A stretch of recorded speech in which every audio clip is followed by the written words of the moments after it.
Introducing the little tank engine with its colour oh so blue. All aboard, if you please, for Brittlecroft's Thomas the Tank Engine and friends. Come for the ride and discover adventures old and new on your favourite really useful railway line. Watch as Thomas pulls trucks for the first time. Come on, he puffed. They rattled straight through and swerved into the gutter. Phew! How James braves through the biggest storm on Sodor yet. Broken leg. Need to get him to a hospital now. Go at it, James. Gotta get to town. Or when Percy met Thomas's faithful coaches, Annie and Clarabelle. Hello, I'm Percy. I was told you two were Thomas's coaches. Stupid little branch line engine, what are you playing at? With several voice actors like Folding Time, Will's Corner, You So James, Ryan's Railway, and many other collaborators. Watch the engines get up to all sorts of adventures on the railway with this great new series premiering very soon on YouTube.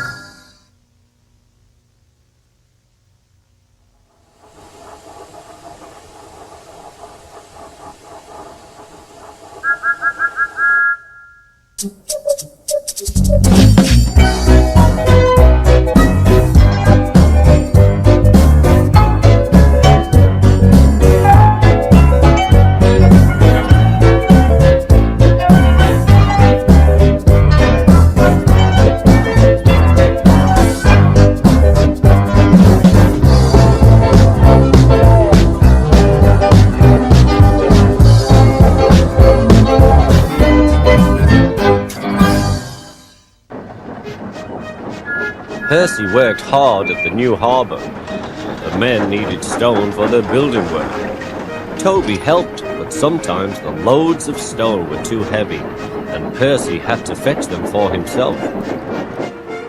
Sometimes, as he pulled the trucks along the harbour quay, Percy would see Thomas.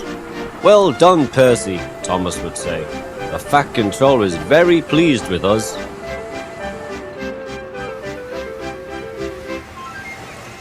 There was an airfield close to the harbour. Percy heard the aeroplanes zooming overhead all day. The noisiest of all was a helicopter, which hovered overhead, buzzing like an angry bee. "Stupid thing," Percy would say. "Why can't it go and buzz somewhere else?" One day, Percy stopped at the airfield. The helicopter was standing quite close. "Hello," said Percy. "Who are you?" "I'm Harold," said the helicopter. "Who are you?" "I'm Percy." "What whirly great arms you've got." "They're nice arms," said Harold. "I can hover like a bird. Don't you wish you could hover?" "Certainly not," said Percy. "I like my rails, thank you." "I think railways are slow," said Harold. "They're not much use and quite out of date." Harold whirled his arms and buzzed away. Percy puffed off to find Toby at the quarry.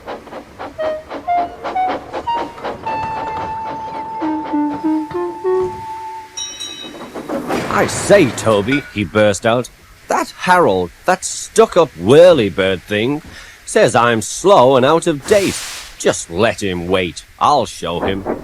Percy collected his trucks and started off, still fuming.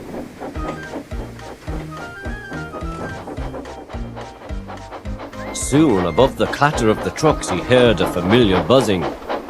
"Percy," whispered his driver, "there's Harold. He's not far ahead.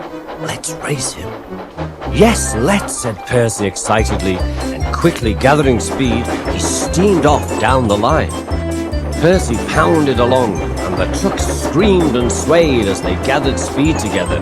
"Well, I'll be a ding-dong-dang," said the driver. There was Harold high above them. The race was on. "Go it, Percy," yelled his driver. "You're gaining." Percy had never been allowed to run fast before. He was having the time of his life. "Hurry, hurry, hurry!" he panted to the trucks.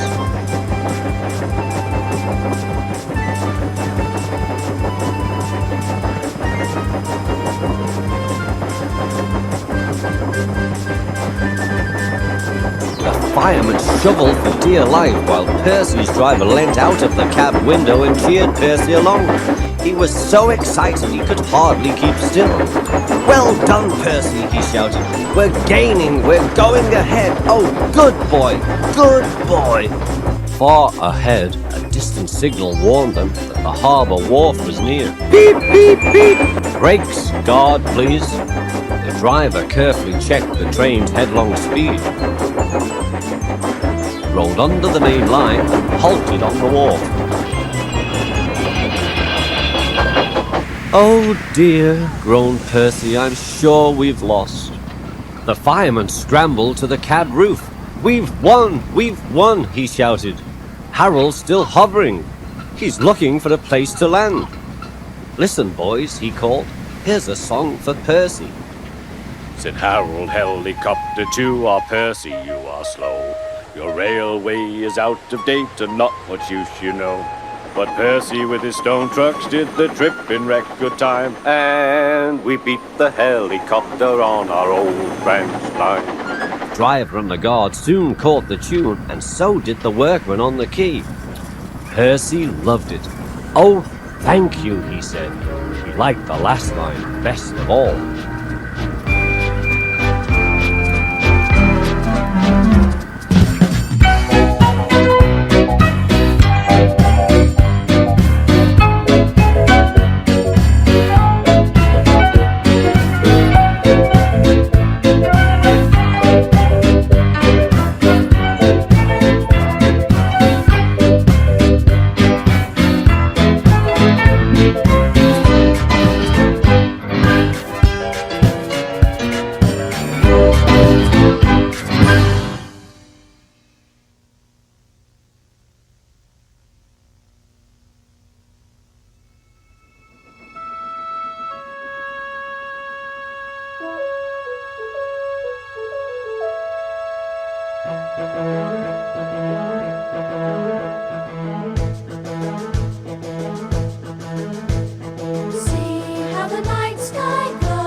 On down the line he goes.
Harsh weather arrived to the island. It had been raining for weeks. The rails were damp, making most trains late.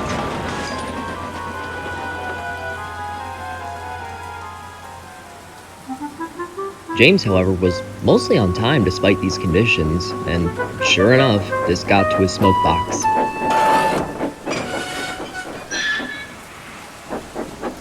You know what, Thomas? The Fat Controller has plans for me. No time for like my 7 lines in this. Really? I would have never guessed. Yes, really. I was trusted with an important goods train. Because unlike you, I'm always on time. You got lucky. You would slip all the time otherwise. Pa, unlike you, I'm a guaranteed connection. So it doesn't matter if I'm a few minutes late.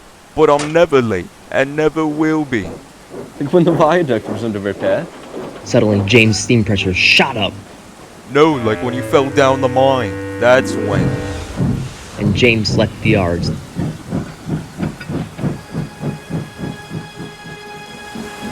While James was shunting, the weather changed for the worse.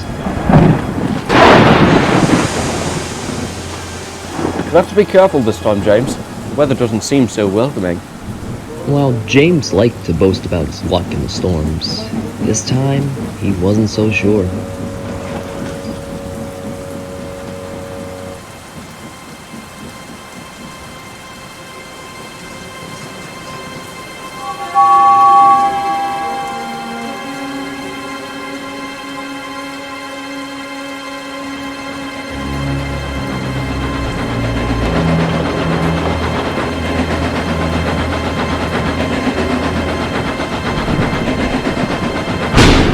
They were right.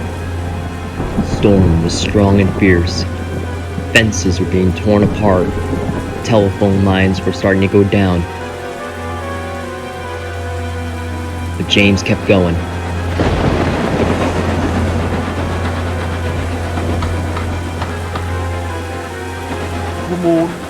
Come on, let's keep moving. Meanwhile, the Fat Controller was concerned. He had ordered all trains to get to their sheds immediately. But no one got to James. And none of them expected what was to come. A tree close to the line was starting to fall not so far down the line. James passed through, but the back of the train didn't.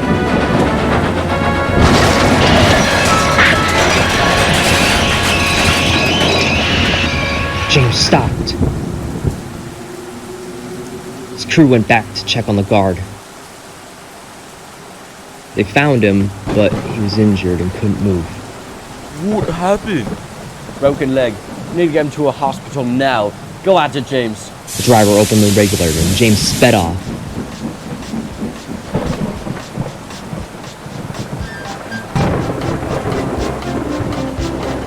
I wanna get to town.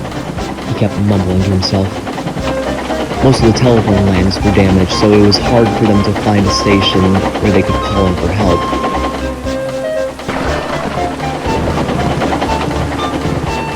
Luckily, though, they did find one soon.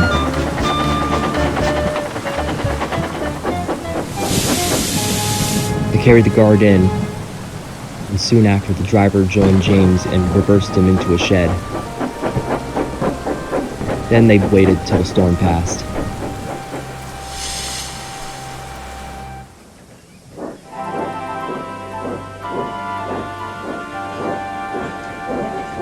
The next morning, the Fat Controller came to the station on board Percy to visit James and his crew. Percy spoke to the men, then to James. I heard you were a very brave engine and acted quickly in a situation despite the conditions. So, you will have your brass parts polished and a new red coat to go along with it. Oh, sir. Thank you, sir.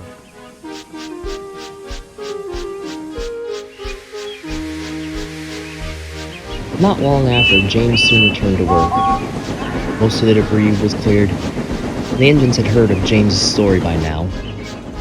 A lot of them were impressed, but they wouldn't let James know, otherwise his boasting would never end.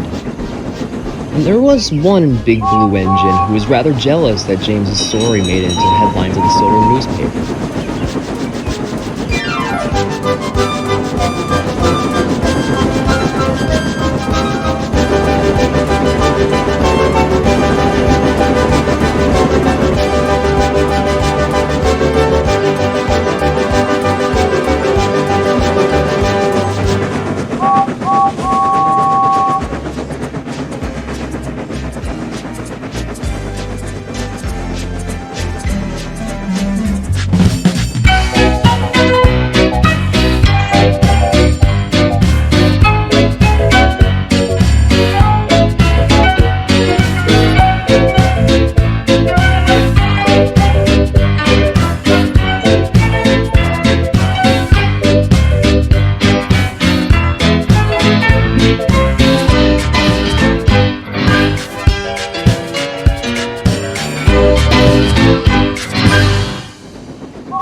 Thomas the Tank Engine wouldn't stop being a nuisance.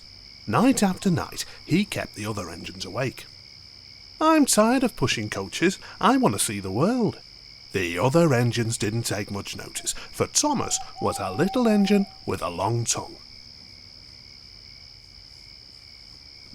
But one night, Edward came to the shed. He was a kind little engine and felt sorry for Thomas. "I've got some trucks to take home tomorrow. If you want to take them instead of me, I'll push coaches in the yard." "Thank you," said Thomas, "that would be nice." Next morning, Edward and Thomas asked their drivers, and when they said yes, Thomas ran off happily to find trucks. Now, trucks are silly and noisy. They talk a lot and don't attend to what they're doing. And I'm sorry to say, they play tricks on an engine who's not used to them. Edward knew all about trucks. He warned Thomas to be careful, but Thomas was too excited to listen.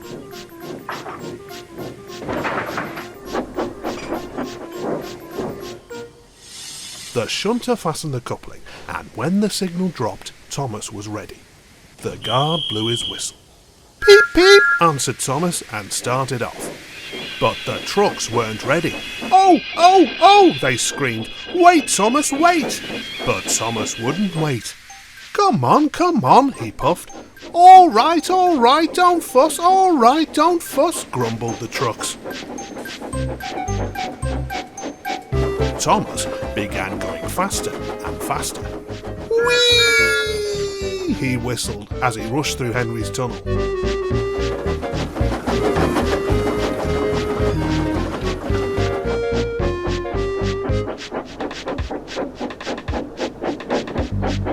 "Hurry, hurry," called Thomas.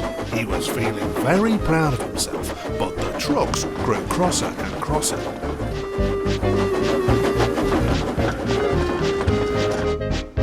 At last, Thomas slowed down as he came to Gordon's Hill.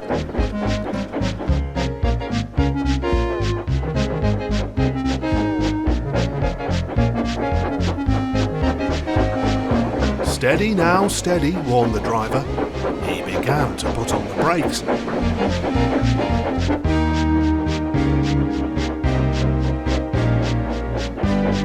We're stopping, called Thomas. No, answered the trucks, bumping into each other. Go on! Before the driver could stop them, they pushed Thomas down the hill and were rattling and laughing behind him. Poor Thomas tried to stop them from making him go so fast. Stop pushing, he hissed. But the trucks took no notice. Go on, they giggled in their silly way. There's the station. Oh dear, what shall I do? He cried. They rattled straight through and swerved into the goods yard. Thomas shut his eyes. I must stop. When he opened his eyes, he saw he'd stopped just in front of the buffers. There watching him was the Fat Controller. What are you doing here, Thomas? He asked.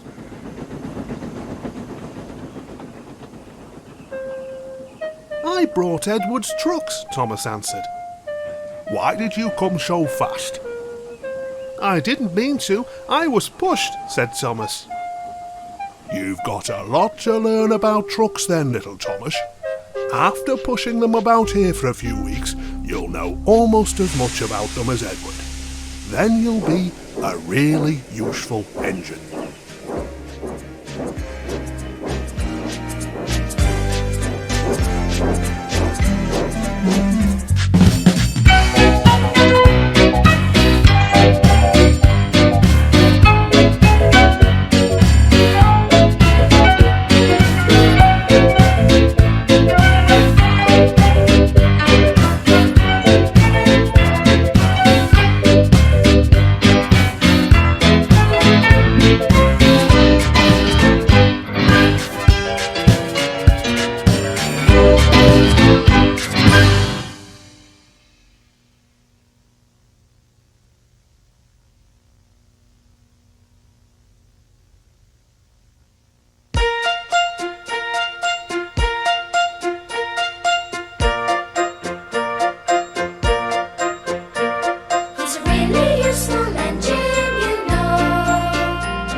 Percy was enjoying his time on the island of Sodor.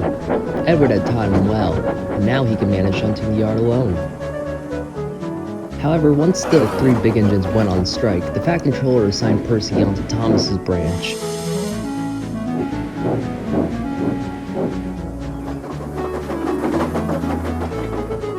One day, he was waiting patiently for his new driver to arrive.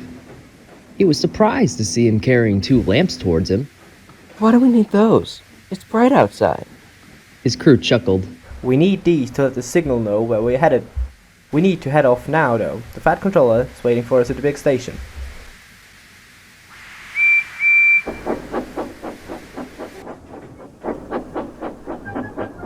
Just the engine I wanted to see. Your work in the yard has been mighty impressive, Percy.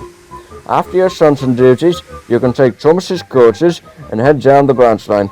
The coaches will be on the carriage shed in the big station's yard by the time you finish. I'm sure you'll find your way. Make quick now. Yes, sir. Thank you, sir.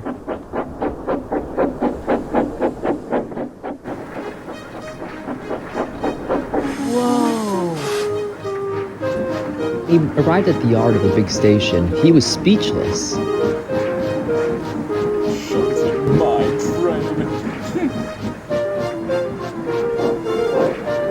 Percy looked around amazed at all the machinery, old and new faces all around. As he trundled around, he got more and more excited. He'd never been to this part of the big station before.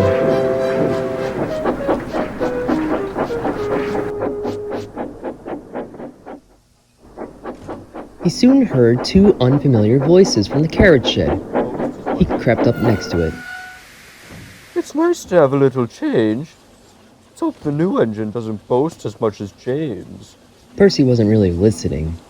He was just thinking about how he could trick the coaches.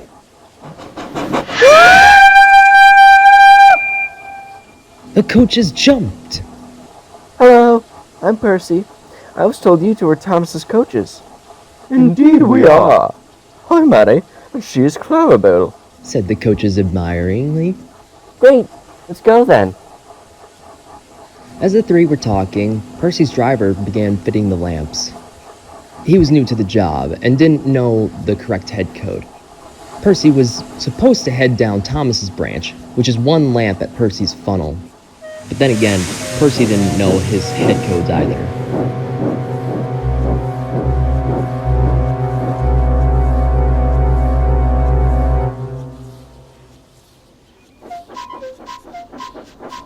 As they went along the line, the 3 started singing songs together like old friends. Such a lively little engine. Such a lively little engine.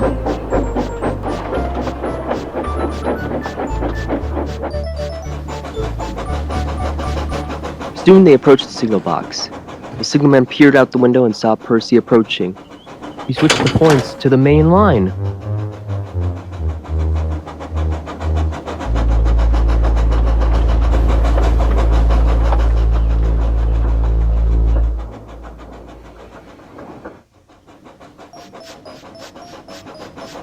Soon enough, they started to notice. Hey, is this Thomas's branch line? I'm not so sure. You should have passed the station by now. Well, we'll just stop the train when we get to the siding.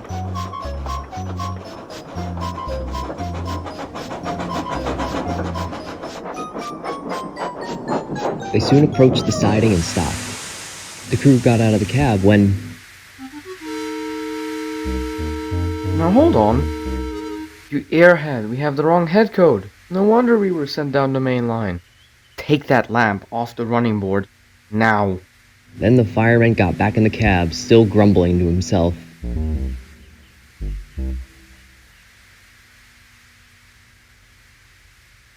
Then they reversed back to the siding.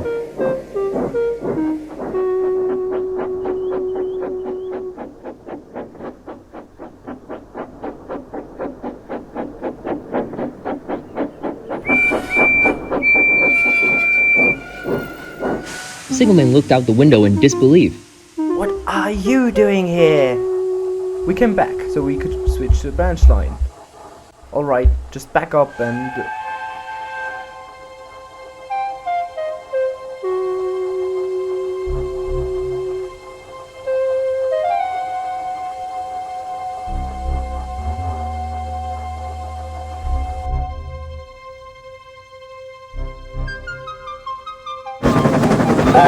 Percy, move out of the way! I'll switch to points, quick!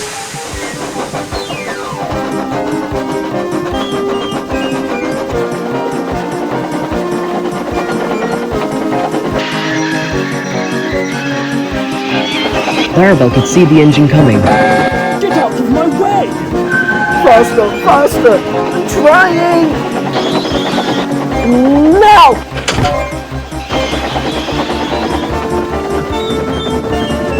Get out of my way! Percy, with one final puff, slid onto the other line.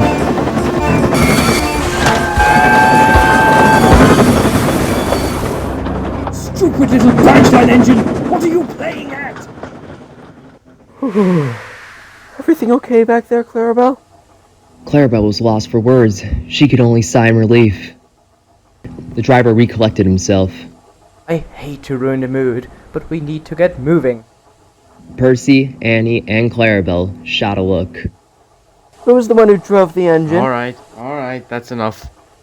Look, we are all exhausted from the day's events. Let's just ditch the sour mood and try to give our passengers a smoother ride than we did now. Understood? Thought so. Alright then, off we go. The others agreed, and they started off.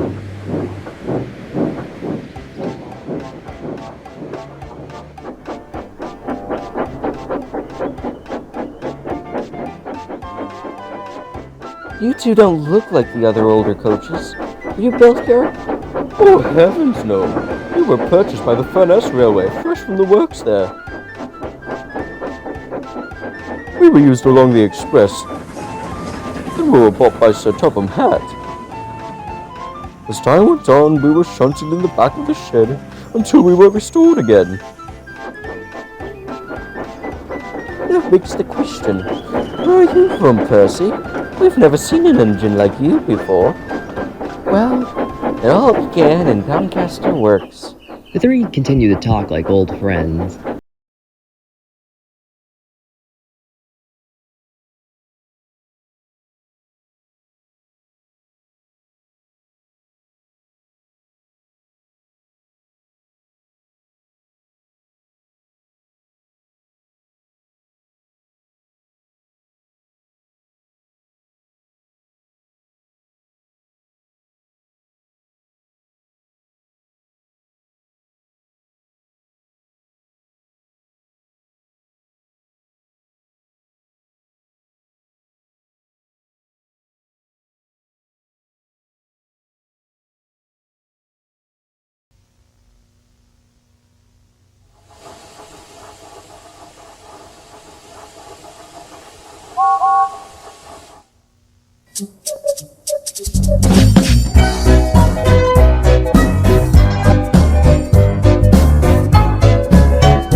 There are different kinds of engines all over Sodor.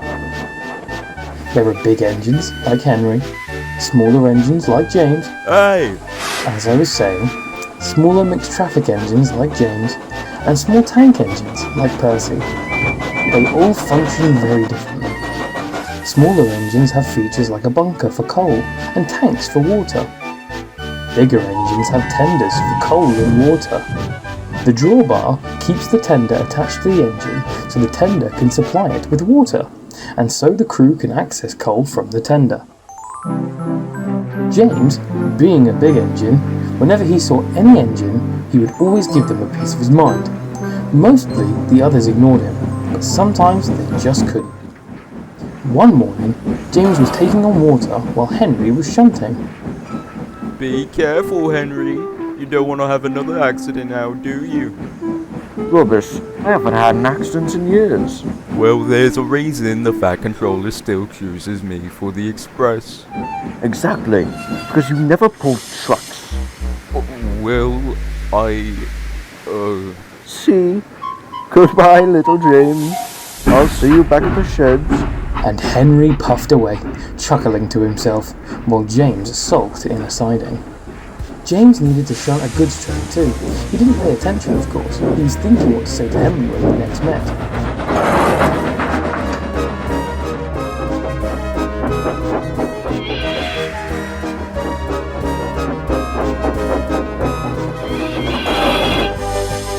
Because of this, his drawbar started to become loose, but no one noticed.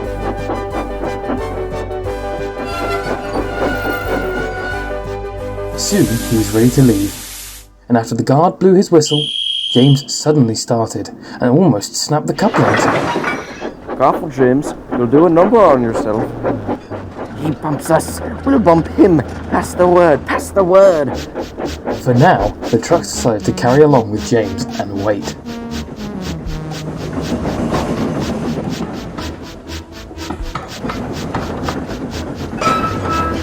Quiet down back there.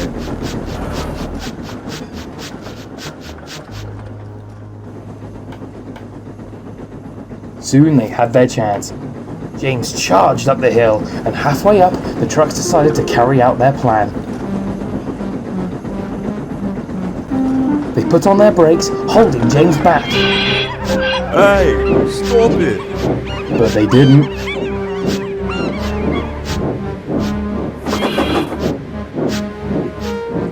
Hold back. Hold back.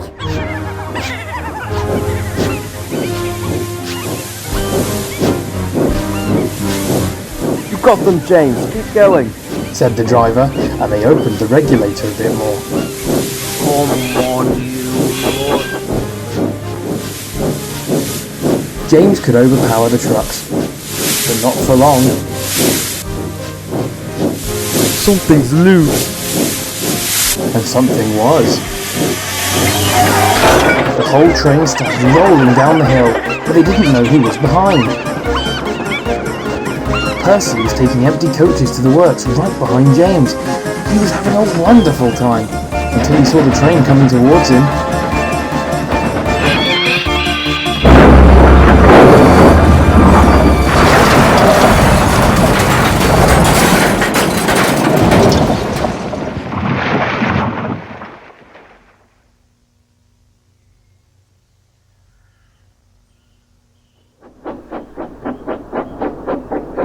James came rolling down the hill.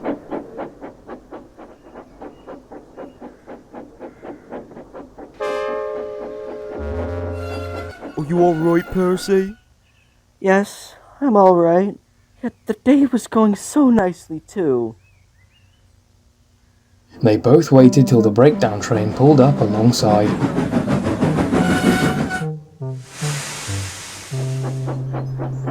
And then Thomas brought both of them back to the yards.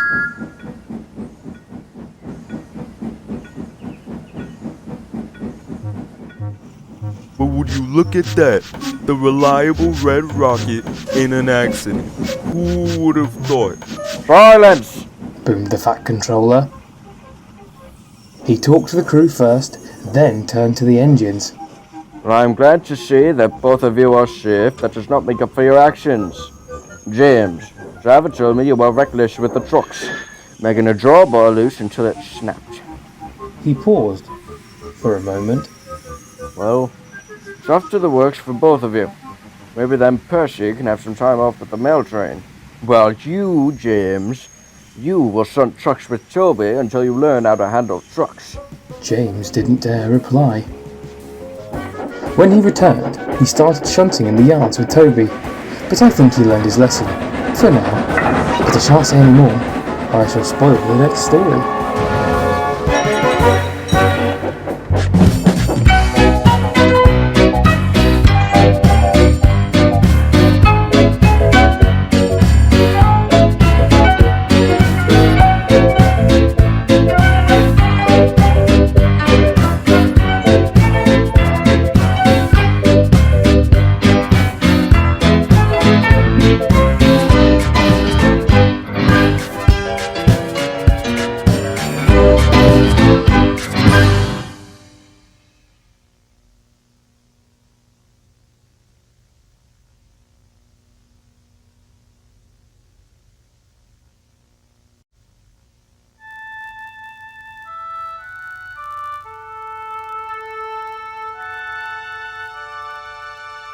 Picture a land where the sky is so blue, a storybook land of wonder, a magical island just waiting for you.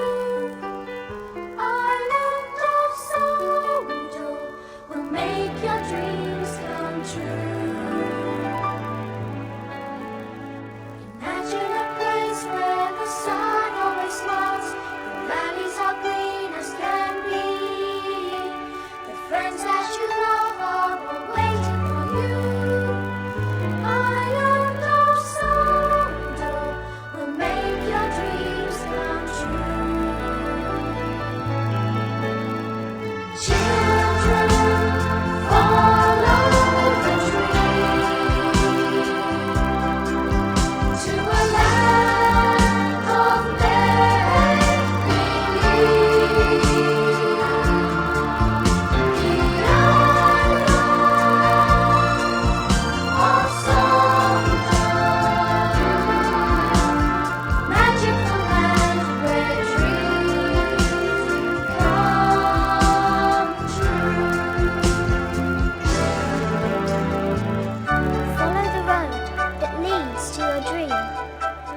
Over the hills and mountains, look for the skies